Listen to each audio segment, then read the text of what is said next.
All right, good evening. Welcome to the Gathering at Scott Memorial Home Edition. I apologize now, I have a cold, so if I am coughing or sound funny or my voice cuts out before I'm done, I tried my best, guys. I'm sorry. I just want to share how impressed I am with our church. We had a crazy couple of days, and all the volunteers, all the staff people who amazingly pulled together Messy Church Friday night, our final ending of our Upward Sports, and this bake sale and craft fair on Saturday, and then the trunk or treats today that literally, I think like hundreds and hundreds of kids attended. You're all such a blessing, and I'm just so grateful for all of you. And for the words that were shared in worship today, for Pastor Appreciation Month, just know that I'm the one who's totally blessed to be able to serve along the most incredible staff and volunteers that I could ever imagine. So with that being said, I'm going to dive into our lectionary reading for tonight. It comes from the Gospel of Matthew, chapter 10, verses 46 to 52, which says, "They came to Jericho. As he and his disciples and a large crowd were leaving Jericho, Bartimaeus, son of Timaeus, a blind beggar, was sitting by the roadside. When he heard that it was Jesus of Nazareth, he began to shout out and say, 'Jesus, son of David, have mercy on me.' Many sternly ordered him to be quiet, but he cried out even more loudly, 'Son of David, have mercy on me.' Jesus stood still and said, 'Call him here.' And they called the blind man, saying to him, 'Take heart, get up, he's calling you.' So throwing off his cloak, he sprang up and came to Jesus. Then Jesus said to him, 'What do you want me to do for you?' The blind man said to him, 'My teacher, let me see again.' Jesus said to him, 'Go, your faith has made you well.' Immediately he regained his sight and followed him on the way." Now let's talk about some important things here. The first is where this all goes down. The scholar Joel Marcus says that the fact that it goes down in Jericho is hugely important. Where was Jericho? Well, it's a city that even today you can go visit, and they found artifacts there that date back to 9000 BC. So it has a lot of history. It totally beats us when it comes to Williamsburg. It's about 10 miles away from the Dead Sea, 12 miles away from Jerusalem, but more importantly, if you read back into the Old Testament, it's the very first city that Joshua led God's people to in Canaan so that they could start to inhabit, to embrace, to live into the promised land. I don't know if you grew up in Sunday school as a kid, but a song I learned was, Joshua fought the battle at Jericho, right? And the walls came tumbling down. So that's where it all began. And so Jesus, in a sense, is coming through Jericho again for another invasion, not to take over the city, not by force and with violence, but coming through to do his last act of healing, his final miracle, according to the scholar A.K.M. Adam. This is Jesus' final miracle, and so it's an important place to do it. He's kind of establishing this new promise with his people. What does this mean to follow Christ? And it's important that Jesus' last miracle in the Gospel of Mark, before he goes to Jerusalem, is healing a blind man, because each of the Gospels have different themes, and the theme for Mark, as he wrote his gospel, was this theme of this divine blindness. People couldn't see who Jesus was. They couldn't see what he was truly there to do, no matter how many times Jesus told them about it. And so it's not until Jesus' death on the cross that someone, a centurion, finally gets it and says, "Truly you are the Son of God." And so for all this blindness, Jesus said, okay, my final miracle is going to be to help someone see. Ironically, the person he's helping to see is someone that may be physically blind, but doesn't have the same spiritual blindness that everyone else has. So we read that they came to Jericho, and then as they were leaving, a large crowd and the disciples, Bartimaeus, son of Timaeus, which is kind of redundant because in Hebrew, bar means son. So you're saying bar, son, Timaeus of Timaeus, bar Timaeus, son of Timaeus. But Timaeus was a common Jewish name that meant valued or honored. So he's a blind beggar, obviously not being valued or honored by society, right? And he's sitting on the roadside. So when we think about the blindness going on in the passage, let's name the fact that the disciples in the crowds can't truly see who Jesus is. They think they're following Jesus of Nazareth. But Bartimaeus, when he cries out for help, doesn't just say Jesus. He says, "Jesus, son of David," which was an important name. It showed that he was an heir to the king, that he was the Messiah. He was connected to the salvation of God's people. Bartimaeus could see something that the disciples and the crowd could not. And the disciples and the large crowd were blind to something else. They were blind to Bartimaeus' need. He cries out, Jesus, Son of David, have mercy on me. In the Greek, I think it's even more powerful because it's a verb. In a sense, he's saying, again, according to A.K.M. Adams, he's saying, mercify me. Jesus, mercify me. Show me. Pour your mercy upon me. Help me when no one else can. And the crowd responds not by saying, oh my goodness, this guy really needs some help. Let's help him, carry him to Jesus. No, they sternly order Bartimaeus to shut up. They want to silence him. They are blind to the fact that he needs to encounter Jesus Christ. And so they try to shut him up, shut him down, and keep him away from their sacred space around their teacher and rabbi. And before we pick on them too much, I think we do the same thing as well. If we look at the crowd, what made them so uncomfortable about Bartimaeus? Maybe it was the fact that he was blind. Sometimes people with disabilities can make us uncomfortable. In fact, a BBC article from March of 2015 found that 67% of Brits felt uncomfortable talking to someone who is disabled, leading to over a quarter or almost a quarter of disabled Brits feeling extremely lonely. I mean, when people won't even talk to you when they're uncomfortable saying hi, making eye contact, it hurts. And sometimes we don't know what to do or how to act, and so we run and we try to silence or shut down the dignity, the value, the worth of those in our midst. So maybe they were upset about his disability. Maybe they were upset because he was a beggar. And seeing someone living in poverty can make a lot of us uncomfortable. And it makes us so uncomfortable, especially here in Virginia Beach for some folks, that we try to say, okay, well, we don't want the homeless kind of just wandering around or people holding signs in the street. Let's just kind of gather them up all together someplace else. But there's a scholars.org article from April of 2014 that says, listen, if we never see people in need around us, we start to forget that they exist. And then it makes us uncomfortable when we do see them. It makes us fearful of them, especially children.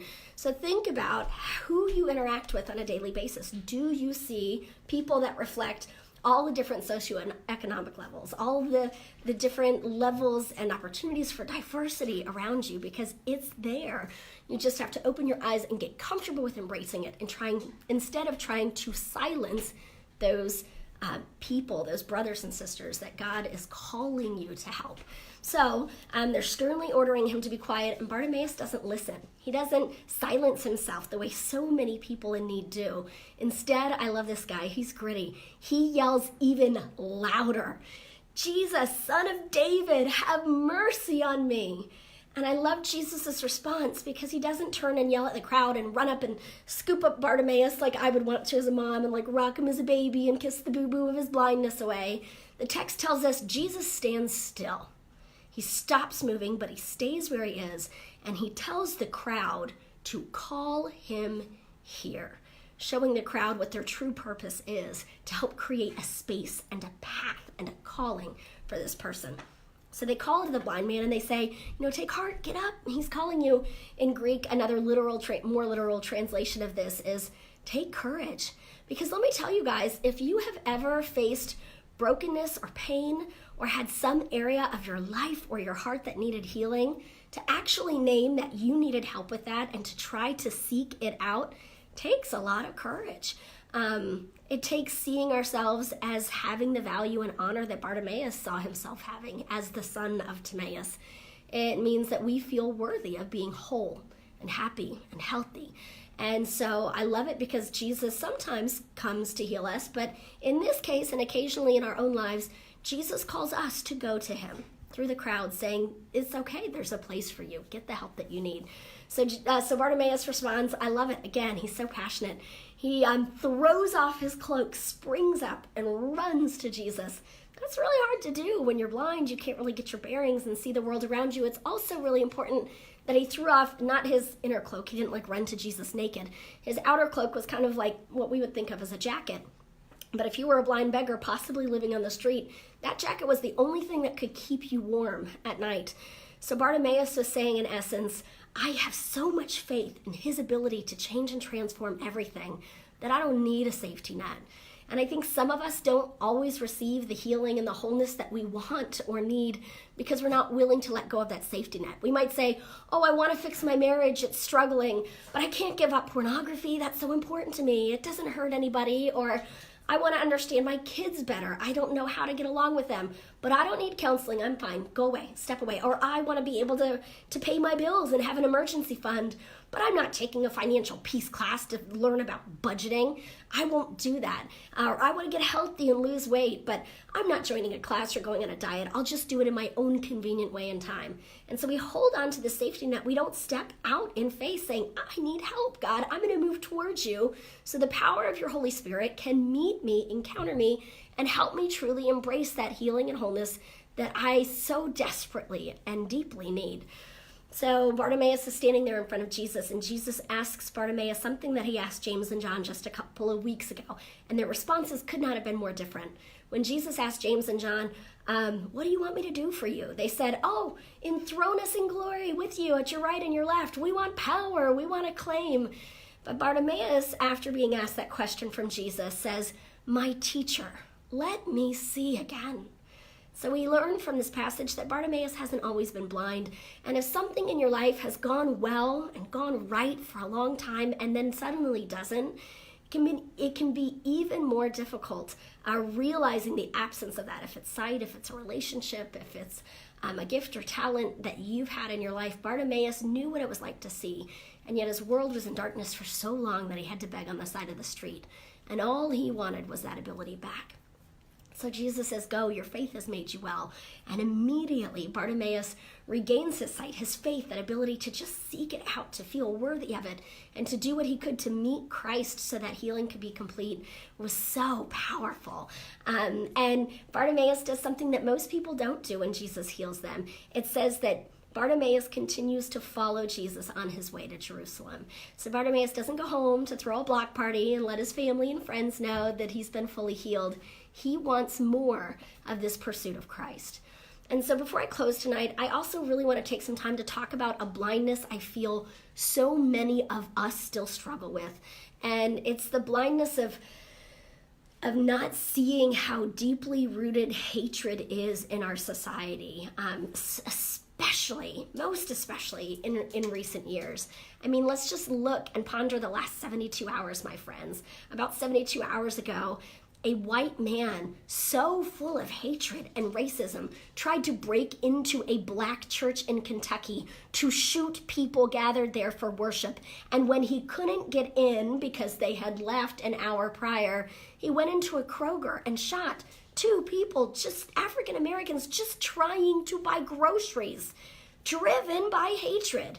Did we talk about that? Did we watch those news stories? And then the next day, we see that these mail bombs have been sent out to all of these people who either criticized or were criticized by the president. And I'm not saying the president was involved in the sending of these mail bombs, but the fact of the matter is this guy is a self-avowed white supremacist who is trying to cause pain and death and harm people that were just trying to do their jobs as well.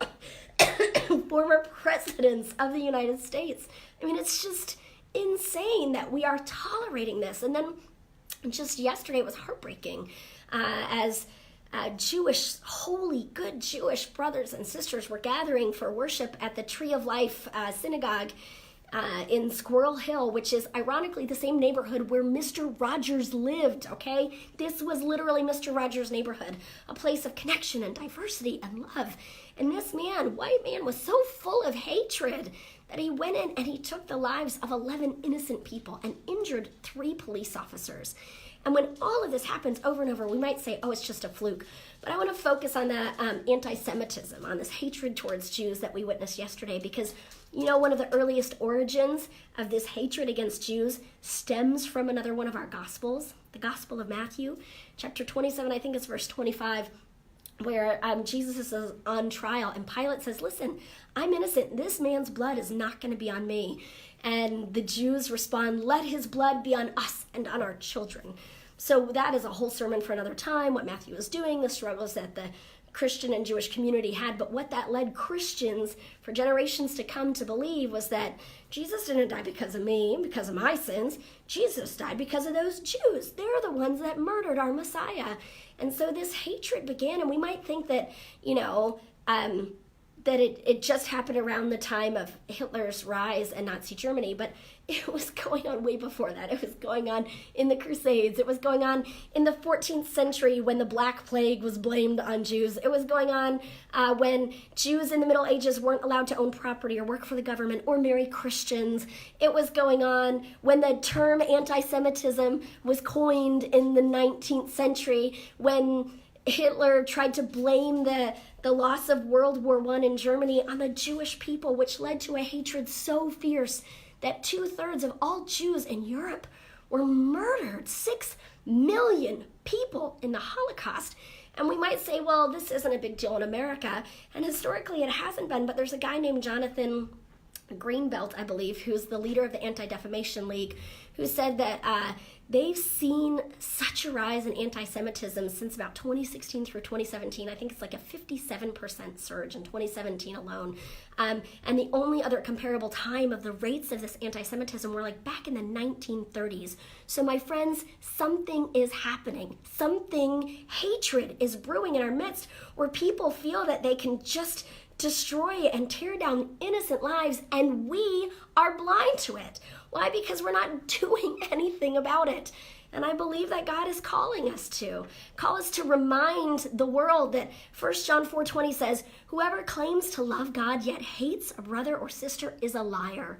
For whoever does not love their brother and sister whom they have seen cannot love God whom they have not seen. So we need to stand in love and solidarity with all of God's people, with black and white, Jew, Muslim, Christian, atheist. We are all made in the image of God. Christ died for us all, and if we don't take a stand in this place, especially for those of us who might be natural-born citizens and perhaps of a color that gives us certain rights to speak up when others don't, if we don't take advantage of this opportunity, then my friends, that blindness will continue to corrupt our souls as well as we stand aside and watch this hatred grow in our midst. So what I'm asking you to do as your pastor, as someone who cares deeply about you and about our nation, is to do 3 things. The first one is to pray. Pray for the people who feel this hatred. Pray for the persecutors. We're called to pray for our enemies. They need all the help they can get. Pray for them, but also pray for those who are being victimized, for the objects of this horrific hatred. Pray for peace and wisdom and comfort and strength. We always start with prayer as Christians, but we don't stop there. So step number 2 is to speak up. If you see someone being mistreated because they're disabled, because of their lower socioeconomic status, because of the country where they were born, or the accent that they speak with, or the color of their skin, or where they go to worship, stand up and say something. You've got to act as a buffer between the person so full of hatred and the innocent bystander. So say something, speak truth into that situation in a safe way. If you have to call 911 first, then call it, but don't just stand and watch. Do something. And that leads to the 3rd step, which is to just continue to be a people of love. Continue to love anyone and everyone in whatever ways you can. Whomever God brings in your path, seek to know them, learn their story, and share God's love and grace with them, parting the crowd so that everybody has access to healing and wholeness and sight from their Creator. Thanks for joining me tonight, guys. I'm praying for all of you, and especially all the victims this week. I will catch you next Sunday. And we do have a lot of events happening this week at the church. So just one plug I want to make, because we do have one of the most beautiful things about our trunk or treat tonight is that there were some of our brothers and sisters in Christ that volunteer with a food bank on Wednesdays and are in transitional housing or living in tents in parts of Virginia Beach. They came and wanted to participate tonight, and seeing the way our church opened up their hearts and welcomed them in and found safe and loving ways for them to connect was just so beautiful. And Tuesday night, an amazing representative from the city of Virginia Beach is going to come to our church and talk to us about how the city's trying to help these people in need, how we can be a part of helping them find the healing that they want and deserve. So please join us 7:30 Tuesday night in our fellowship hall as we learn more about the city's plan for homelessness in 2018 and 2019. All right, guys, have a great night. See ya.